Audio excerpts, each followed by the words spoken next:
In this guide, I'm going to show you how to fix Google Play payment decline. This is Aiden from JustPause, and before we get into this guide, make sure to like the video and subscribe to the channel with all notifications on. It really does help with the channel and it lets us know that you want more content like this, so we greatly appreciate it. If at any point throughout this guide you did have any questions, just ask them down in the comment section below and we can help you out further. I'm going to be doing my best to reply to every single comment down there. Now, first things first, just make sure the card or the payment method that you're using does have enough funds and hasn't expired.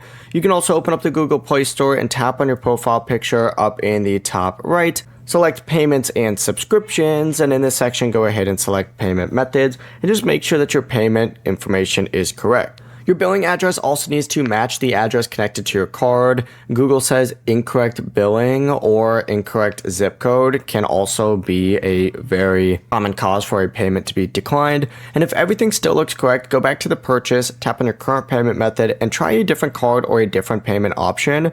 You should also check whether your Google Payment account actually accounts for any alerts asking you to verify your identity or payment information. If the payment is still declined, contact your bank or card issuer because they may be blocking the transaction, and after fixing the issue, return to Google Play and try that purchase again. Before you do leave, make sure to like the video and subscribe to the channel with all notifications on. It really does help with the channel and it lets us know that you want more content like this. We'd greatly appreciate it, and if at any point throughout this guide you did have any questions, just ask them down in the comment section below and we can help you out further. I'm going to be doing my best to reply to every single comment down there. Peace.